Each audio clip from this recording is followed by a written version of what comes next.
Welcome, Star Wars fans, to this week's episode of Duel of the Ranks, a show where we debate takes so hot that they'd melt a planet with twin suns.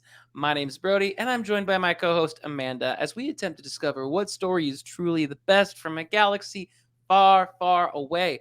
On this week's episode, we're going to be discussing ranks and hot takes from the Clone Wars Season 1, Episodes 8. Wow. I did do it right. I held up 4 fingers on each side. I was like, I thought I held up 9. I was like, nope, 8, 9, and 10. By the end of this episode, we'll have a definitive answer on where these 3 pieces of Star Wars content ranks amongst the rest. Amanda, we finally have done it. We have entered some fun episodes of the Clone Wars. Yeah. It took 8 episodes in. That's not really as long as some people made it seem like we would have to wait for good episodes. No, and they weren't like groundbreaking, but you know what? They were like watchable. Yeah, so that's all I wanted. We have like an arc to go through. We do. A Nute Gunray arc, which was kind of its own thing. Which I'm honestly kind of like, first off, I'm impressed that they decided to go, and I think it's necessary to introduce Nute Gunray as a character so early on. Because he shows up in the Phantom Menace and you're like, who is this guy? Why is he important? So I'm glad that they found a way to bring him in season 1. Yes. And maybe I'm getting a little ahead of myself, but I like that also all 3 pieces of this were kind of different stories. It wasn't just like one plot strung throughout 3 episodes. Totally.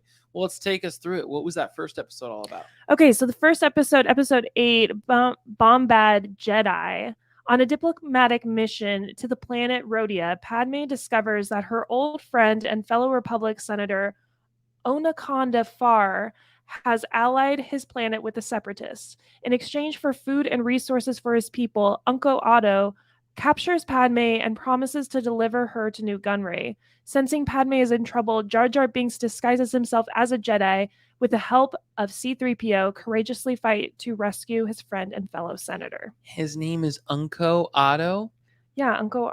Oh, maybe it's Uncle Anno. Oh, I thought it was Uncle. Okay. Yeah, Uncle Anno. That's what she calls him, like as like a friendly... Okay, that's what I thought. Okay, I was like, is she saying Uncle? Is that what we're saying right now? Uncle. I've misheard her this whole time.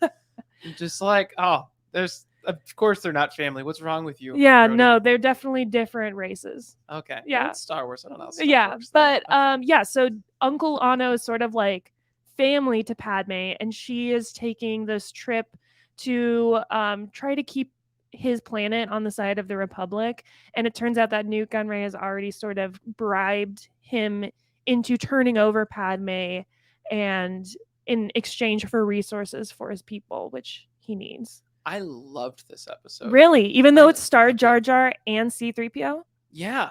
I mean, personally, like, I thought Jar Jar, like, I think for me, this was the best I've ever seen him. You know, I tend to agree. Yeah. Like, obviously, he was clumsy, but he wasn't, like, as annoying for me as, like, Phantom Menace. And, yeah, I mean, he was quirky. He thought he was a Jedi. He got out of the way and whatever. I mean, he clumsily found his way to be able to support his friends, whatever else. Padme like had a role that fit. She was able to sneak those droids. She saved herself. Yeah. She took out 3 droids herself. It reminded me a lot of the Attack of the Clones, where I think she's wearing that same outfit. She was like, she got herself out of those, chains at one time when she was handcuffed. Did the same thing here. And so, she's obviously awesome. But the big thing for me that sold this episode was the music. That Prince of Egypt, Dune sounding type, music. It worked for the episode. I was a huge fan. I'm glad you called that out too when you threw it on, because I had watched this episode earlier today and I didn't really pay attention to the music. That's definitely like one of the last things, especially when it comes to Clone Wars, that I start to think about. And you had commented on it and I was like, yeah, it actually does stand out, but then I feel like it doesn't carry over into the other episodes. No, it doesn't. I felt like it was very specific to this one. That one singular episode. I thought this episode also had a lot of good laughs. I love when... Yeah. I mean, of course, things are going to go awry when Jar Jar and C-3PO are behind the mission. Yes. And, of course, the ship gets destroyed by a pulled lever by Jar Jar, and the way that he like like pops his eyes out and like jaw drops is just really funny. And you get a lot of Roger Rogers. And I love that C3PO is like, oh, Jar Jar's dead. He's Yeah. never coming back. Yeah, yes, I actually did laugh out loud with everybody. And we were watching that. I'm just like, he's like, Jar Jar's been killed. Somehow I always knew this was going to Yeah. happen. Like, wait, someone or something was going to kill him? Like, that's what Well, you knew. you knew he was such like an idiot that he was eventually going to get himself killed. And then of course Jar Jar's like, "Oh, I'm okay." Oh, And then later on in the episode, it's like a repeated joke where C3PO says, "Oh no, he died again." I thought that was good. I yeah. loved it. I'm telling you, I really, really enjoyed this episode. And yeah, it showcased like it kind of sucked that he turned his back on Padme, but like that showcases where the war is at that time. It's like, I don't think she's actually getting hurt. She's going to be a prisoner of war.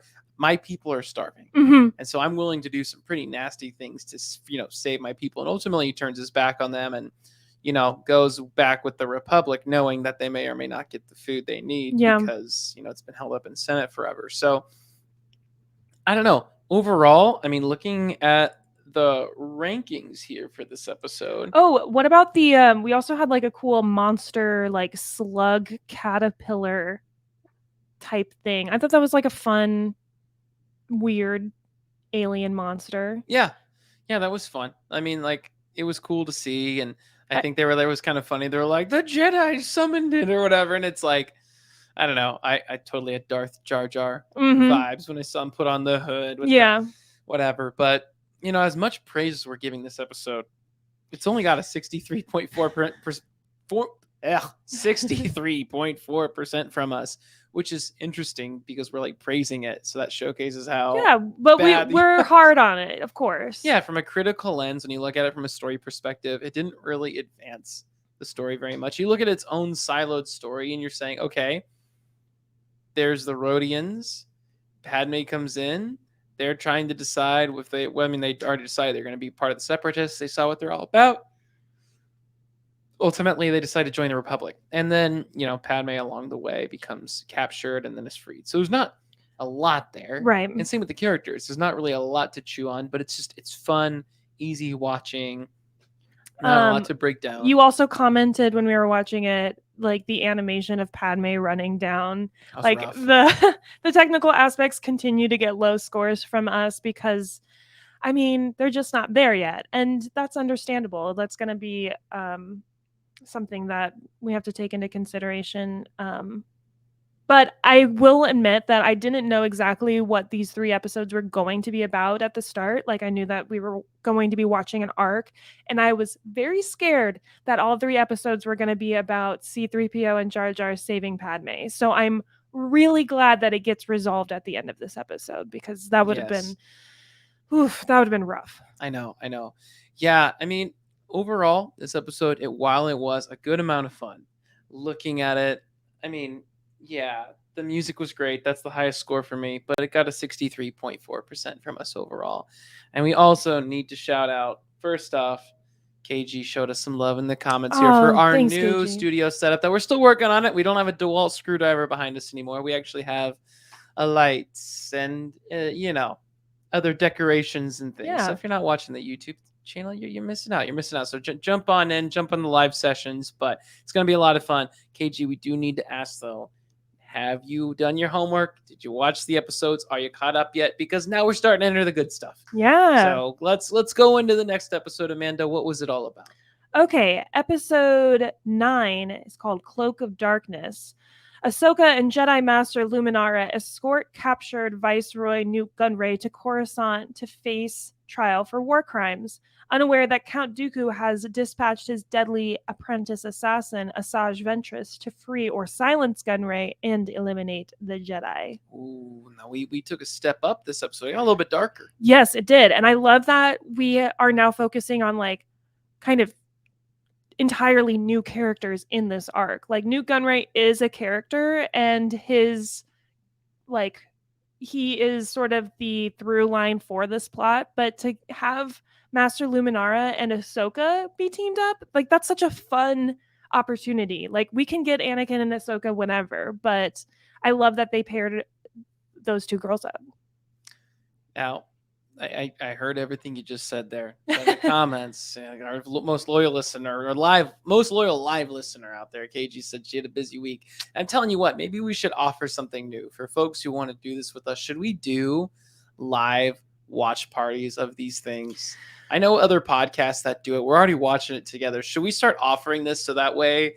We did just watch it before this. So, yeah. Maybe that's the only way KG will ever watch it, is if we're like, sit down with us before just watch the thing. Maybe we should do that. We should figure that out. Yeah, we know a few other podcasts that have done that. Maybe that's something that's on the Duel the Ranks horizon, and then you can hear our live reactions as we're saying stuff. We'll see. But otherwise, we're gonna be like season 7, and the only thing she's gonna know about the Clone Wars is what we've said about it in commentary to this point. It's not the way to get there. Not the way. Trust me, I've been there once. Been to the top of Everest. You gotta climb it. It's just it's so rewarding. And this episode is part of the reason why. Because yes, is it the greatest piece of Star Wars content ever? No. But they're getting more and more enjoyable. When I look at the numbers here for ourselves, the last episode was a 63.4%. This episode's a 63. It's still maintaining that, okay, obviously this isn't groundbreaking, but it's a lot better than what it used to be. There's a solid story behind it. We started off the season in the 50s, so we are climbing. Yeah, it's certainly enjoyable now. A D will get you a passing grade in some schools. So just take your D. I don't know about that. Don't fact check that. You can graduate with it. I don't know. Anyway. I'd do some teaching, and I'd give someone if you would pass someone with an entire D. Pass someone with a D. Okay. You heard it from him. I would sign up for his class. Yeah, look, you did the bare minimum, but at the same time, it was legible. I was able to read your paper. You did the work. Yeah, it's good enough. Sure. I did really like the story and the characters in this episode. I like how we explored like Ahsoka being very different than Luminara, and like there's a point where Luminara and Ahsoka are like doing good cop, bad cop on Nute Gunray, and Ahsoka goes like Anakin on him, where she like holds up his lightsaber to his neck and is like, "You're gonna tell me what I need to know." And Master Luminara is like, girl, that is not the Jedi way. What are you doing? And then it actually ends up working. Gunray's like, okay, I'll talk to you. So it kind of further like reinforces that is a reliable way to get information out of someone. But I thought it was a great first look at how Ahsoka like controls herself without her master right by her side. Yeah. But along with that, I found it incredibly rude and disrespectful for Ahsoka to, at some point, she tries to stop Master Luminara from fighting Ventress on her own. And I think that's just like entirely out of line for a Padawan to try to tell a Master Jedi what to do. Oh, yeah. She's got a lot of those Anakin tendencies. Mm-hmm. She's hot-headed. She's strong-willed. She thinks she knows better, which is part of like the naivety of being young. Yeah. And look, that's part of her thing right now. You just said it. There's so much learning she's got to do.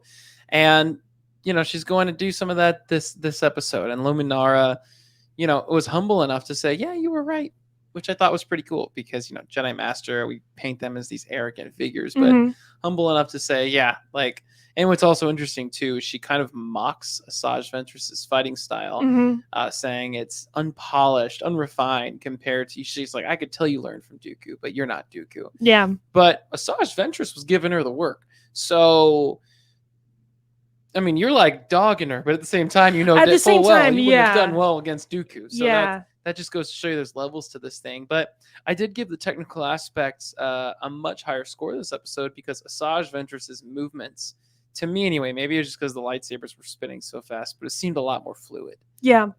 And so... yeah, she is really fun to watch with the two sabers. I really like that. Yeah. I also love how... okay, so we get this new character who is the Senate Guard Captain Argus. Argius. Yep. And he sort of has like a Roman Trojan style like armor to him, and he has very like stylized coiffed hair that kind of reminds me of like the Disney Hercules film. Yes. You picked up on that? Yeah. And he ends up being like bribed by Dooku to actually like take Gunray out and escape with him. But then Asajj like viciously ignites a lightsaber through Ruined a his perfectly back. good chair. I know. Now they're gonna have to replace that. Yeah, she stabs him in the back through the chair, and he's like, "Ah," like while he's dying, and I was like, this is cool. I love when there's actually like a death on screen, you know? Yeah, I know. We were watching it, and I had like a 3-year-old nearby, and I'm like, oh. I kept looking over at him, and I was like, is he traumatized? Is he traumatized? Sorry, kiddo, I forgot. Yeah, he's only 3, and I've already traumatized him with Clone Wars. I'm like, all right, last X amount of episodes have been so safe, and this guy got wrecked. And if you like earlier that episode, there's a Clone Wars episode. No, yeah, this one actually, where there's a clone that was decapitated. Oh yeah. And you're just like, oh gosh. Or like in the arc beforehand when like that like giant worm comes out and like takes a clone and just like takes it away, and they're like, oh, okay. Yeah, like, all right, that is what that is. We're here now. Under the immersive universe, I took a couple notes. One, I wrote that the boarding ships were very cool. So they send these like kind of like barnacle style ships on like to attach themselves and like bust in and allow the battle droids to like infiltrate the ship. I thought that was like a pretty cool thing that I don't remember seeing recently in Star Wars. But one thing that I knocked points down for was Argus calls Ahsoka Master Jedi at one point when he's trying to be like, sometimes you have to like just follow your gut instead of following orders. And that is not her title, Master Jedi. So to me, that's kind of like a continuity error that kind of takes some points for not making sense. Or maybe he's just like so ignorant to their whole thing, and just like maybe that's part of the point, is to showcase like his lack of care. Or you would think the captain of the guard would be a bit more hierarchical. Yeah, maybe. I don't know. I couldn't get over his notes, so I was thinking about him just like this Greco-Roman type architecture like you see on the statues and stuff. I'm like, wow, like that's a very interesting design. Like you said, with the Trojan helmet and everything, I kind of was just like, all right, this is a very pretty man. Yeah. And now he's dead. And that was his arc. Betrayed everybody. But no, overall, this episode, we gave it a 63%. It was fun. Yeah. It was fine. There wasn't really, like, you look at it from A to Z. I think this is the first time we've seen Asajj Ventress with her lightsabers in action. Yeah. She is in that first episode with Yoda, but she's actually going out of her way to like fight now against 2 Jedi. And she knocked out some clones. Yeah, she knocked out some clones. And overall, too, I mean, I thought that was pretty sick how she used her 2 lightsabers, jumped into the elevator and fell down. A lot of her fighting movements, like, I'm sure that was a challenge to take that Samurai Jack fighting style and to translate that into 3D and something that feels more realistic. And I thought they did a really good job in the technical aspects this episode with, there's that factory type fighting scene with like the lava. I don't know. Cool. There was one more thing I was gonna say, and it's gone. All right. It might come back to you. So, all right, what's this last episode about? All right, 10. This last episode, Lair of Grievous. Okay, I remember what I was gonna say. All right. Ventress is actually successful in her mission. From like Dooku asks her to either take Gunray out or like retrieve him so he doesn't give any secrets away to the Jedi. And Ventress actually does succeed in escaping with him. So he doesn't actually become much of a plot device in the next episode. So that's episode 10, Lair of Grievous. So General Grievous must prove himself worthy of the Separatists when Count Dooku leads Jedi Master Kit Fisto and his former Padawan, the Mon Calamari Jedi Nader Veb, to Grievous's villainous enclave. So basically, loved this one too. Really? Yeah. I mean, this is our debut Kit Fisto episode, so I'm excited to talk about it. But they tracked Gunray's ship to the planet Vasek, and Kit Fisto sort of meets up with his old Padawan. It sounds like that his Padawan had like finished up his training Yep. while Kit Fisto was away fighting in the Clone Wars. So they're sort of reconnecting for this first time, and fighting side by side after a while. And you're starting to see some differences in their personalities and their fighting style, where Kit Fisto is much more in line with the Force and not using rage or vengeance as a motive for fighting. He has that aggression where he even told him, he's like, you show no restraint.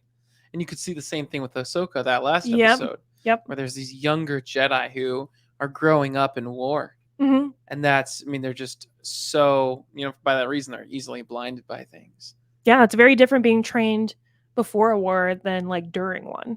Yeah, and that's one of the things I thought was really interesting about like an Attack of the Clones. There's that dinosaur-looking Jedi, that Parasaurolophus-looking one, who like Jango Fett within like 3 blasts just easily takes him out, and he falls off the balcony or whatever. And you like look in, and he's just, you're like, well, he's a Jedi. Like I think like a Jedi Knight, Jedi Master, whatever. Like how on earth did he die so easily? And you like, if you do in any reading on him, it's like, well, he wasn't much of a fighter. And you're growing up, like, you're born in the 90s, whatever. You're like, well, they're all great fighters. They're Jedi. And you have to remember, like, oh, pre-war, like, no, not all of them are necessarily great fighters. Yeah. There's Jedi librarians, for Pete's sake. Yeah, they're not meant to be an army. Yeah, exactly. That's what the clone army is for. Exactly. So it's interesting to see this next generation, and that's what they're leaning into. And you know what? I also love this episode for, like I mentioned at the top of this episode, that we get even more new characters. Like we're not bringing over Ahsoka from the last one. Like Nute Gunray isn't really like a part of this part of the story, and I think that is just like really well thought out. I'm glad that they prioritized this storyline like that. Yeah. Made it more interesting, made it easier to pay attention instead of like get bored throughout and be like, I can't like focus on this anymore. Agreed. I also liked in this episode, I loved how there's that hallway where that's how they chose how to tell Grievous's story, by looking in room by room, and you see this warrior, like this statue of him, and you're like, oh, what's that? And then the next room, you see all of this armor, and through that's the progression of his life, and how he's. And then they say later, as he's getting repaired, the droid that was fixing him said something like, well, if you hadn't have been subjected to all these modifications, and he's like, I am subject to no one. He's like, these are modifications, these are whatever modifications, they're enhancements. And so like showing he chose to make himself a cyborg over time to become a better and better fighter, that where his body was limited, he decided to enhance himself through the parts of droids so he didn't face those same limitations. Yeah, that's a great call out, because I'm not super familiar with the Grievous like extended universe lore, but on Wikipedia, on the page for this episode, Dave Filoni talks about, I'm going to read just a quote here from Dave Filoni. If you don't believe in the EU version of the story or didn't like it, then perhaps this new revelation that Grievous was a warrior whose lust for power made him choose to be altered suits you better. Again, a great many of the truths we cling to largely depend on our own point of view. Grievous was a great warrior in both stories. He was a Kalish in both stories. The major differences depend on whether you believe about his past. In the end, I have to say this. Many diehard EU fans pick and choose the stories that they think are canon based on what they like and what they don't like. So at least he said much effort goes into trying to word things or shoot things so that the existing EU can remain, if only at times from a certain point of view. So Dave Filoni talks about specifically writing this episode so that it's kind of ambiguous and can float along with whatever backstory you tend to hang on to more, which is a hard thing to do. Yeah. I mean, just like look at the X-Men series. Yeah. Timelines are everywhere. Yeah. No, look, that was really cool to see. Grievous's fighting style. Like, I love seeing him fight against other not only like non-Jedi Masters, non-Obi-Wan Kenobis, because you're just like, oh, this guy like sucks. But you see him against clones, and you're just like, oh, this guy's like an animal, like can like crawl like a spider and grab, and he's like so much more like ominous, and he stands so much larger against these types of people. And even Kit Fisto, you're like, oh man, this guy is not as good of a fighter as I would have thought, because I mean, he got away with his life, but he was, he had to escape. He didn't defeat him. He did cut off both of his legs though, which is pretty cool. Yeah, but you think about like Anakin in that situation. Anakin's like, I'm not leaving until I find you. I don't know where you are, but I'm coming for you. Like, that's more Anakin's vibe. Whereas Kit Fisto's like, I could kind of like, do a good job at like ending the war here, but I'm a bounce. He always has like the cocky little side smile, and he's like, yeah, I'm too cool for this. And I'm like, yeah, you are, Kit Fisto. I'm gonna be gone by the time you find me. Yes, he did have a Caribbean accent. Yeah, which I thought was like kind of funny. Kind of sounded like Sebastian from The Little Mermaid. I loved it. He lives under the sea and everything else. Yeah, and he has like, his hair is kind of like dreadlocks in some ways. I loved it. I was like, this is the Kit Fisto I didn't know I needed. Yeah, he has so much charisma. Yes, I love Kit Fisto. He was great introduction. He might be my favorite Jedi. I don't know. Wow. I think he was when I was a kid. He might still be. He's so cool. They added so much charm to him. Yeah, and I do like the way that the voice actor brings him to life. And I also ended up looking into like who the voice actor is. That same voice actor actually voices Jar Jar Binks in the Clone Wars episodes, and Bail Organa. Huh. Yeah, that's crazy. All right, so overall this episode, we ranked the episode 10 at a 66.3%. So we're moving on up. We're creeping up a little bit by little bit. Slowly. Also that last episode won a Golden Reel Award for Best Sound Editing in Television Animation. Really? Yeah, I found that out after the fact, and I can't say that it stood out to me, but I thought it was worth noting for the audience. Wow. Okay. Well, looking at this here, this episode 8, 9, and 10, this is absolutely the best arc we've had to this point. Out of the two? Yeah, the two. All right, let's see. So 63.5, 63.4, and 66.3%. So overall, hold on.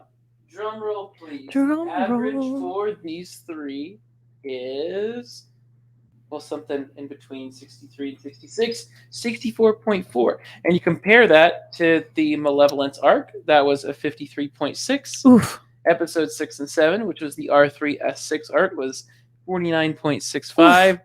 And now Nute Gunray, we're sitting at 64.4%. That's pretty good. So it's drastically better than the other two arcs. So yeah, we talked about last week kind of giving our reviews when we review these like chunks of Clone Wars episodes as is it worth watching or is it worth a pass? How do you feel about it? Oh, it's so worth watching. If you are a Star Wars fan, you've got to watch these episodes. I think this is one of the arcs that is worth watching, especially in this first season. It's not like it's necessary to like Star Wars lore, but it's so interesting and it's so rich of some really fun stuff that I think you're just missing out if you haven't seen these. Shout out KG. You're missing out. Which is so funny, that perspective, because like we gave Bad Batch a 63 back in the day, and we were just like, when we first started this show, and we're like, this is so bad. And now a 63 after these last few arcs, and I'm like, oh sweet. Yeah. We've arrived. Yeah, we're climbing. We're here. We're here. It is kind of funny though to look at these like spreadsheets, and I'm like, we have so much data from all Star Wars that's ever been made. It's crazy. Like, it's pretty cool. That's what we set out to do in this show. Just put together data over time with a bunch of rankings. And yeah, now there's just like this ginormous spreadsheet, and we haven't even tackled Clone Wars What do we do with it? Yeah. Yeah. Well, you can go to the duelranks.com to see all our rankings in real time. You sure can. Yeah. Well, besides that, do we have anything else to say about the Nute Gunray arc? No, I don't think so. Then I think it's hot takes time. Darth Vader, let's get into the next segment of the show. Bring us in.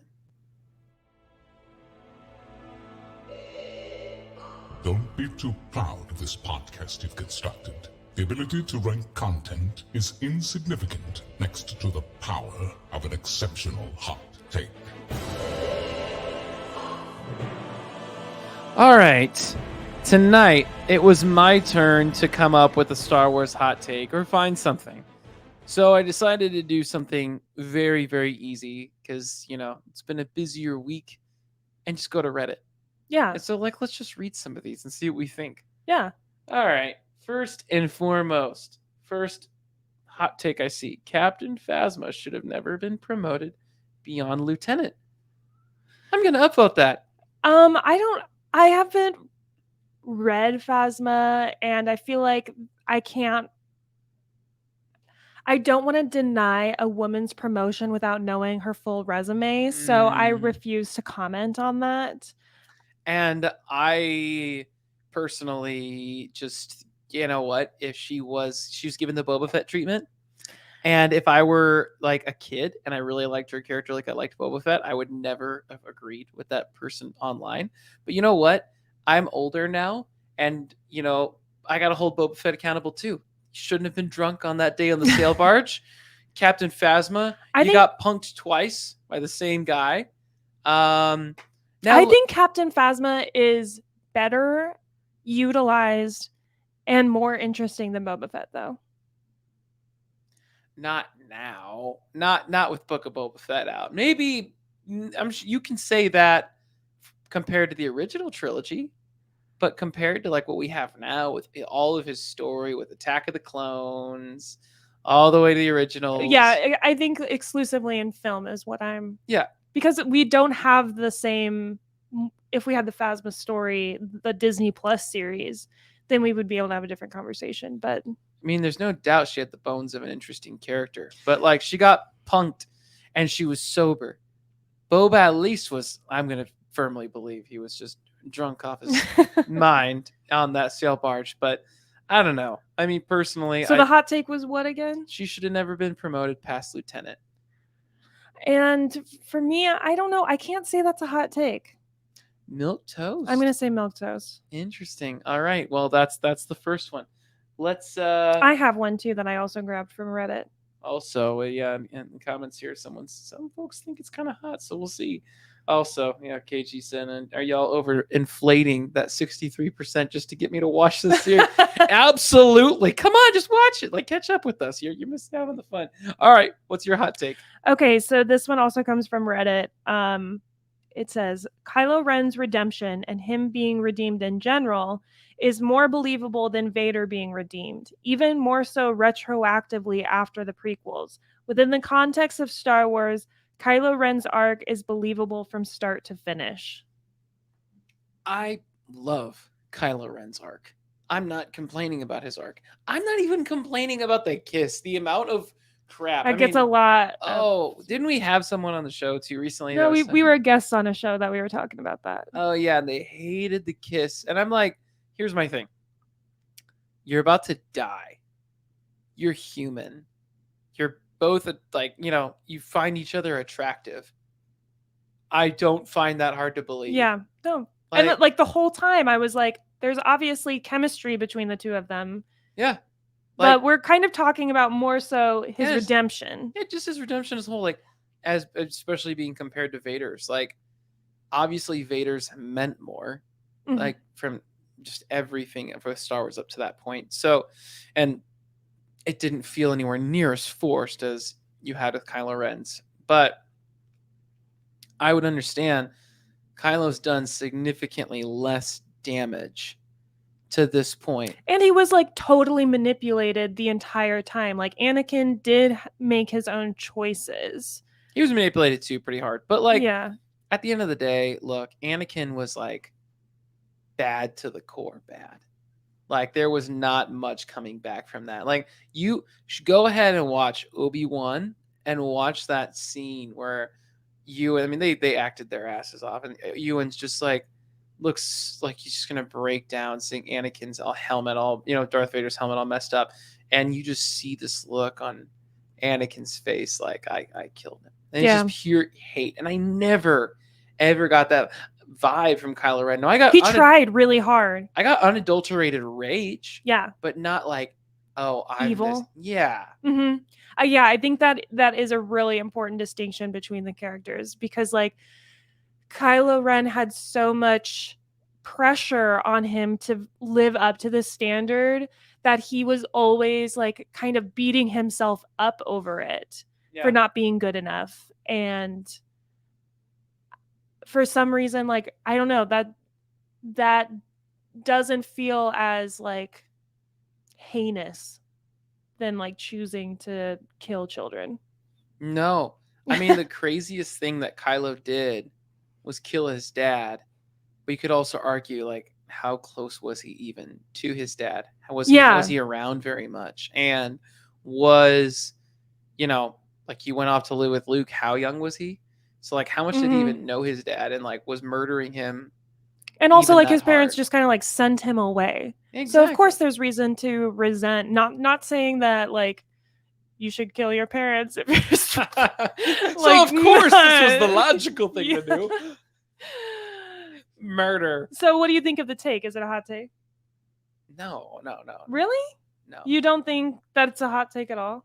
No, I think there's a lot of diehard like Star Wars fans that are gonna be like, how dare you even pretend to think that Kylo Ren is I don't understand that. Like it's a more believable, like, it both make sense in their respective like stories. Yes, it took literally Padme or whatever was left of Padme for Anakin to turn. So that absolutely makes sense. But I'm just saying there's a lot of crazy parents out there that are not as evil as Darth Vader who I don't know if they'd save their kids in that moment. Whereas Kylo never even fully committed to the dark side. So him, like, his arc, it was messier than Vader's, but at the same time, which made it better. Yeah, I'm not gonna say it was better than Darth Vader, but like, look, I believe him turning around like that is absolutely believable. So I'm not gonna give that one a hot take. So it's also milquetoast? Yeah, it's also milquetoast. All right, let's play a milquetoast soundbite. It's both about of them time. are milquetoast. It's about time. Let's Grievous talk tonight. Let's hear it. You fool! Your take is milquetoast. All right, next hot take. It comes in from Tyrone Shoelaces 69 that says, I want a Solo sequel and more Kira. I have no interest in the High Republic. Wow. I'm going to say that's a hot take. That is a hot take. I'd say the second part is more of a hot take than the first part. I do, Christian, I hope that he's still listening wherever he is in the Force. He is, yeah, he's dead to us. He's in the Force. Yeah, he left the show. I've come around a little bit more on Solo, and I know that initially Solo was supposed to be a 3-film series, and I really wish we would have gotten the full story that they could tell there. And I agree, like, I want to see Kira. I think it is a hot take that to want a Solo too. Over High Republic. Yes, especially over High Republic. Ooh. Because High Republic is having its moment. So I think this person, I see that was from 2 years ago. I think this person, I would like to believe that they've changed their mind since then because there's so much High Republic content. And I personally am ready to sunset all of the legacy characters and move on to the High Republic or like post Skywalker. Yeah, totally. I do not want a sequel to Solo whatsoever. Like if it would have happened when it was happening, fine. But we don't need to come and dig it back up from the grave. Perfect movie to just be its own standalone film, just by the title alone. I do want Kira to come back in some capacity, though. I couldn't care less. Okay. I mean, I think she's a fine actress. I can't remember her name, but she's good. Emily Clark. There you go. She's in other things. Game of Thrones. Yep. So she's good. Yeah. But I'm just not personally I don't care. Like you said, I want more High Republic stuff. Yeah. I'm interested to see what happens with Ahsoka. I care a lot about other characters in Star Wars right now over her, because I just don't think it's that interesting. Like anything that happens with Andor, I'm on the edge of my seat for over this. So that one gets a hot take from both of us. yeah, but a downvoted hot take. Yeah. So unfortunately, my friend Tyrone Shoelaces 69, here you go. I got a bad feeling about this hot take.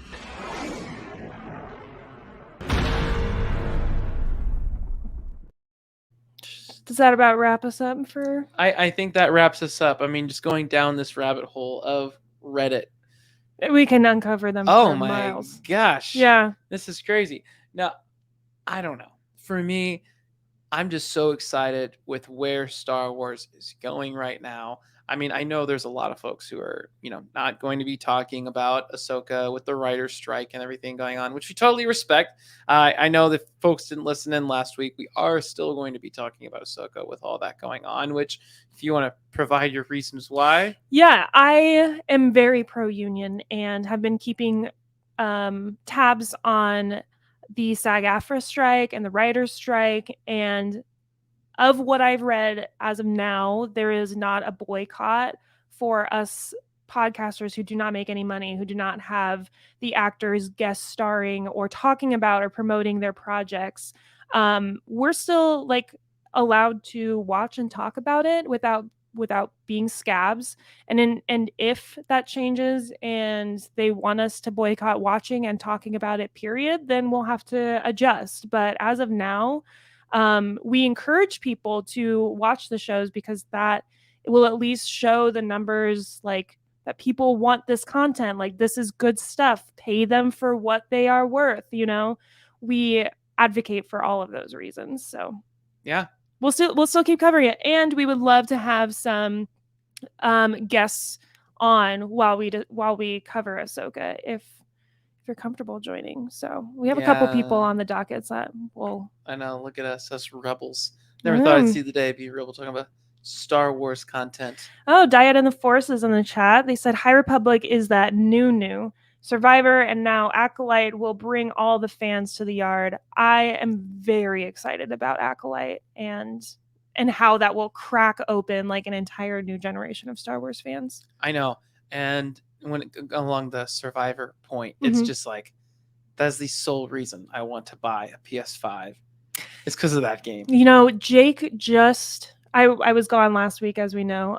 He bought Survivor while I was gone and started playing it. So now I am officially not watching his gameplay because I don't want it to be spoiled. I still have not had any spoilers, so we'll see how long that lasts. We'll have to do a short playthrough and just actually get that going so listeners can see us just continually try to run on walls and fall or something over and over. And, I put mine on easy mode, so really? We can just have a fun, silly time. I put mine. It's still hard. I don't put it on Jedi Master. Maybe it's right below. I think I play normal, middle of the road. Nice. Which is at times it can be a little easy, and then you face that one boss, and you're like, "Whoa, I need to switch it down." Almost, you're I keep dying. Done? Yeah. What have I done? Did the last? What was it called? Fallen Order. Mm-hmm.